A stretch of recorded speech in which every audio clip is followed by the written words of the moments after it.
बढ़ई ने मान लीजिए आपको 5x4 का जो है कि दिया था, मतलब 5 फीट में भी नाप सकता है तो 5 फीट, और 4 फीट का आपको बेंच तैयार करके दिया था। तो आपने गया कहा कि जिस जिस साइज़ का हमारा लास्ट बेंच था उसी साइज़ का हमको चाहिए, तो वो उसके पास तो मेजरमेंट है एक फीट में नापने वाला, ऐसा कुछ देखेंगे आपके उसके पास रहता है। तो इसमें फीट में नाप करके 5 फीट और 4 4 फीट का एक बेंच आपके लिए फिर तैयार कर देगा। इसी प्रकार से जब आदमी और कोई वज़न वाली चीज़ें नापने के लिए क्या यूज करता है, केजी, ग्राम, मिलीग्राम, ठीक है।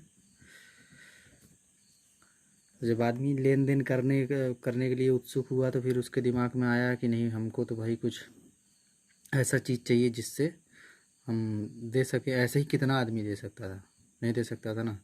मतलब कि अब धीरे धीरे क्या आदमी किस तरफ बढ़ रहा था, सभी चीज़ों को माप के रखने की, ठीक है। तो आज का जो हमारा टॉपिक है, अब आगे बढ़ाते हैं। पहला क्या चीज़ है, इंट्रोडक्शन तो मैं आपको दे ही चुका हूँ। न्यूमेरिकल वैल्यू की बात करते हैं, ठीक है। न्यूमेरिकल वैल्यू, न्यूमेरिकल वैल्यू मतलब क्या है, अगर हिंदी में बोला जाए तो आंकिक मान। आंकिक मान, आंकिक मान का क्या मतलब होता है?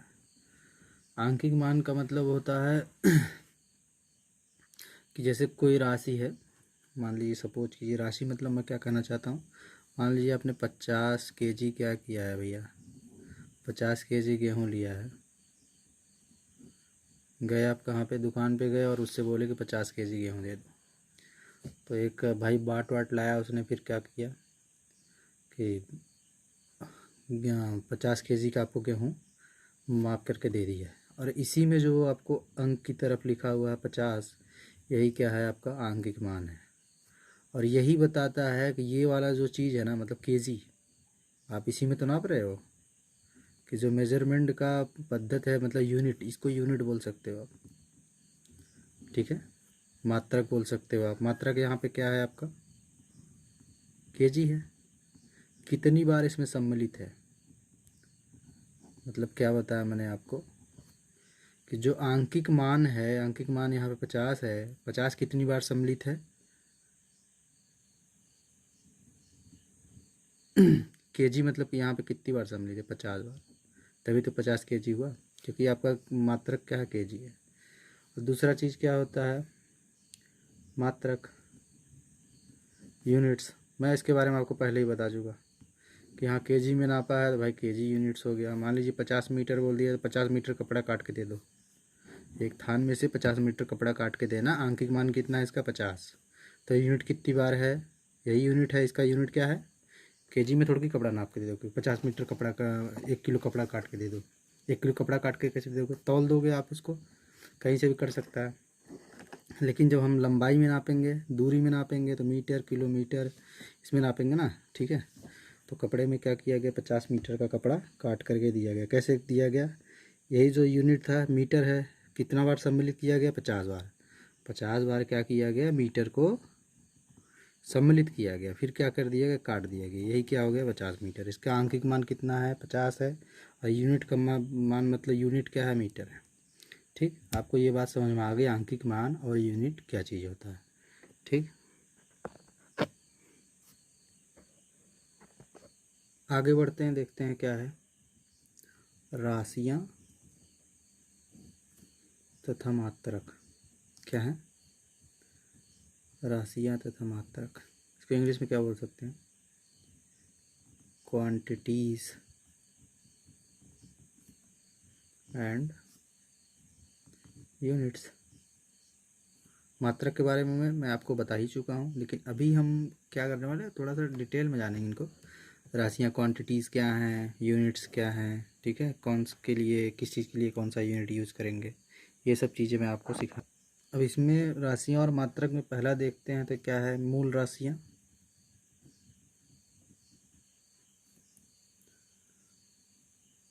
थोड़ा सा ये हिंदी में प्रॉब्लम हो सकता है। मूल राशियाँ तथा मूल मात्रक। क्या भैया, मूल मात्रक। मूल मतलब क्या होता है, अगर सिंपल सी भाषा में बोला जाए तो कोई बता सकता है? अंकुश क्या तुम बता सकते हो मूल मतलब क्या होता है? क्या सर? मूल मतलब क्या होता है?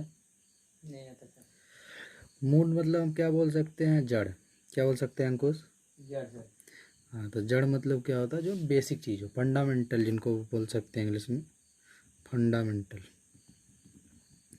फंडामेंटल राशियों का इंग्लिश क्या है? क्वांटिटीज आप लगा लो, आगे यूनिट, फंडामेंटल यूनिट्स, ठीक है। तो ऐसी राशियाँ और ऐसे मात्रक जो एक दूसरे से स्वतंत्र हों। क्या हो? स्वतंत्र हो, मतलब कि एक दूसरे से इंडिपेंडेंट हो, अगर इंग्लिश में बोला जाए। स्वतंत्र हो, किससे हो स्वतंत्र? एक दूसरे से, एक दूसरे से क्या हो? स्वतंत्र हो, मतलब इंडिपेंडेंट हो। जैसे अगर मैं आपको बताऊं, लंबाई कोई भी चीज़ का है, उसका द्रव्यमान से कोई संबंध है क्या? कोई संबंध नहीं है। जैसे लंबाई का, लंबाई तो लंबाई है कि 2 किलोमीटर जाना है, 3 किलोमीटर जाना है, किलो के हिसाब से कोई जाता है क्या? 3 किलो भूमि चलना है, 3 किलो नहीं, लंबाई के हिसाब से जाता है। 3 किलोमीटर जाना, 2 किलोमीटर जाना। द्रव्यमान ऐसे ही क्या है कि 6 किलो राइस चाहिए, 4 किलो राइस चाहिए। हाँ, समझ में आ रहा है आपको? तो मतलब कि ऐसी राशियाँ जो एक दूसरे से स्वतंत्र हो, यहाँ पर डिपेंडेंसी ना हो, मतलब एक दूसरे के ऊपर डिपेंडेंट ना हो, इसी राशि को क्या कहेंगे? मूल राशियाँ। लिख चुका मैं आपके लिए, फिर से लिख देता हूँ, मूल राशियाँ। और इन्हीं मूल राशियों को, मतलब कि यही लंबाई और द्रव्यमान को किस में नापते हैं? लंबाई को किस में नाप सकते हैं? किलोमीटर में कि, या फिर मीटर में? समझ में आ रहा है आपको? ठीक है, इसको किस में नाप सकते हैं? केजी में, किलोग्राम, ग्राम में। क्योंकि ये मूल राशियाँ हैं, तो मूल राशियाँ किससे नापी जाएंगी? मूल मात्रक से। यही हमारा क्या है? मूल मात्रक है, मतलब फंडामेंटल यूनिट्स हैं। ठीक है, आपको समझ में आ रहा है? मतलब कि मूल राशियाँ वे हैं जो राशियाँ एक दूसरे से डिपेंडेंट नहीं है, एक दूसरे के ऊपर डिपेंडेंट नहीं है, मतलब एक दूसरे से स्वतंत्र हैं।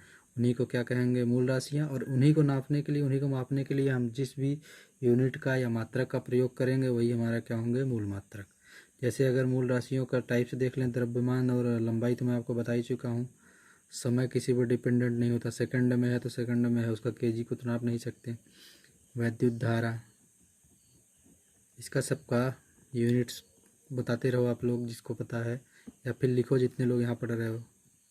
जो नहीं पढ़ रहे हो कोई बात नहीं है, जो वीडियोस देख रहे हैं। ज्योति तीव्रता, बस करते हैं, मैं आपको और सिखाऊंगा ही। समय का मात्रक क्या होने वाला है? टाइम। टाइम सेकंड में नाप लो, या फिर घंटा, मिनट, कुछ भी नाप लो। हाँ, विद्युत धारा को किस में नाप सकते हो? एम्पियर में नाप सकते हो, एम्पियर में। ताप को किस में नाप सकते हो? केल्विन में नाप लो, सेंटीग्रेड में नाप लो, फ़ारेनहाइट में नाप लो। ज्योति तीव्रता को किस में नाप सकते हो आप? कैंडिला में नाप लो। ठीक है, समझ रहा है आपको? तो ये सब क्या है? मूल मात्रक हैं। सेकंड, एम्पियर की, केल्विन, सेंटीग्रेड, फ़ारेनहाइट, कैंडिला, और ये सब क्या है? मूल मात्रक। क्योंकि इन्हीं मूल मात्रकों को नापने के लिए आपने क्या? मूल राशियाँ यूज़ की हैं। सबको समझ में आ गया है? अब हम अपने चैप्टर में और आगे बढ़ते हैं, पढ़ते हैं दूसरा टाइप राशियाँ और मात्रक का, पूरक राशियाँ तथा पूरक मात्रक। दूसरी प्रकार की राशियाँ क्या हैं? पूरक राशियाँ या पूरक और पूरक मात्रक, मतलब सप्लीमेंट्री,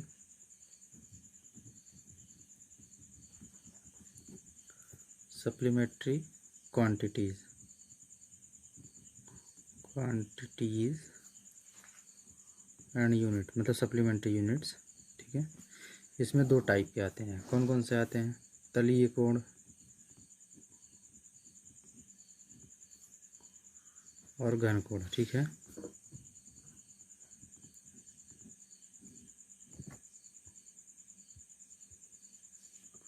अब तलीय कोण जो है, इसको किस में नापते हैं? रेडियन में। ठीक है, और इसको किस में नापते हैं, स्टेरेडियन में।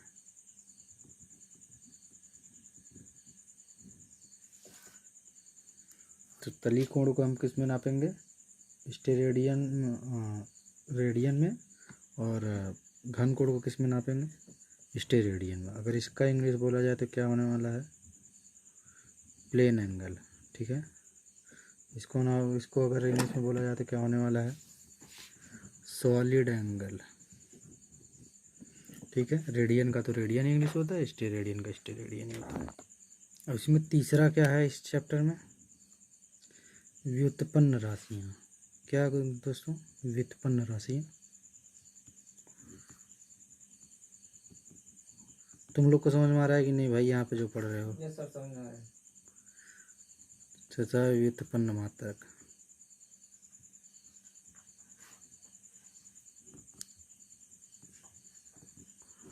इसको क्या बोल सकते हैं इंग्लिश में, derived quantities and derived units. ठीक है, अच्छा आप लोगों ने सुना होगा ना कि भैया ये फार्मूला डिराइव करो। डिराइव करने का मतलब क्या है, कोई भी चीज़ आपको दिया है ना, उसी से निकालना है। समझ में आ रहा है आपको मैं क्या कहना चाह रहा हूँ, मतलब ये ऐसी राशियाँ हैं ना, ये राशियाँ हैं जैसी ऐसी राशियाँ हैं जो पता है किसकी सहायता से आएंगी, जो आपकी मूल राशियाँ नहीं थी। मूल राशियाँ आपको क्या बताया था, लंबाई चौड़ाई यही सब बताया ना आपको। देखिए यहाँ पे लंबाई, द्रव्यमान, समय, सॉरी आपको दिख नहीं रहा वीडियो में, लंबाई, द्रव्यमान, समय, विद्युत धारा, ताप, ज्योति तीव्रता, इन्हीं से मिलेंगी। ठीक है, मतलब मूल राशियों से ही क्या होगा, मूल राशियों से प्राप्त होंगे। कौन सी राशियाँ, व्युत्पन्न राशियाँ किससे प्राप्त होंगी, मूल राशियों से। और जब बता ही दिया कि जब मूल राशियाँ थी तो मूल राशियों को नापने के लिए मूल मात्रक, और जब यही ऐसे सेम ऐसे प्रकार का रहेगा व्युत्पन्न राशियों को नापने के लिए व्युत्पन्न मात्रक। ठीक है, और जैसे मैं बताया कि लंबाई एक, मान लीजिए मूल क्या है, लंबाई किस में आता है, मूल राशि है। इसका मात्रक क्या बताया था मैंने, सपोज कीजिए एक टाइप के मीटर है। अब इसी से व्युत्पन्न राशियाँ जब निकालोगे तो मान लो आप क्षेत्रफल निकाल लिए। क्षेत्रफल को कैसे निकाला आपने, लंबाई गुणे लंबाई, कोई दो लंबाई दिया था, उसी को लंबाई गुणे लंबाई की क्षेत्रफल आ गया।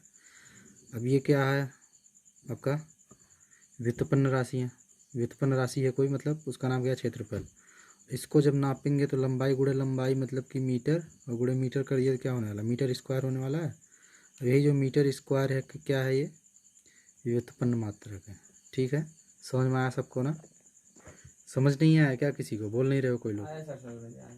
ठीक है, ऐसे बोलो ना। चलिए अच्छा, जैसे दाब अगर बोला जाए तो दाब को कैसे निकाल सकते हो आप, दाब को कैसे निकाल सकते हो बताएं। दाब का फॉर्मूला क्या होता है, फोर्स बटे एरिया, मतलब क्या है, बल बटे में क्या, क्षेत्रफल, हिंदी में बोला जाए तो मतलब दाब क्या है यहाँ पे, व्युत्पन्न राशि है, और इससे जो इसको जो मात्रक नापेगा पास्कल, ये क्या है, व्युत्पन्न मात्रक है। वीडियो को यहीं समाप्त करते हैं हम। एक और बता देता हूँ मैं आपको, लंबाई को लेकर के ही, आयतन क्या है, देखिए लंबाई से मिल रहा है कि नहीं, तो लंबाई से ही प्राप्त हो रहा है। लंबाई क्या था, मूल मात्रक, हाँ मूल राशि था, इसको नापने के लिए क्या इस्तेमाल कर रहे थे आप, मूल मात्रक।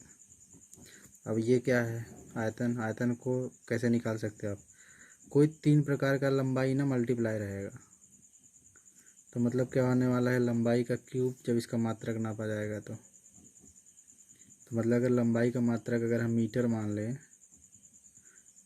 तो इसको क्या लिख सकते हैं, मीटर क्यूब।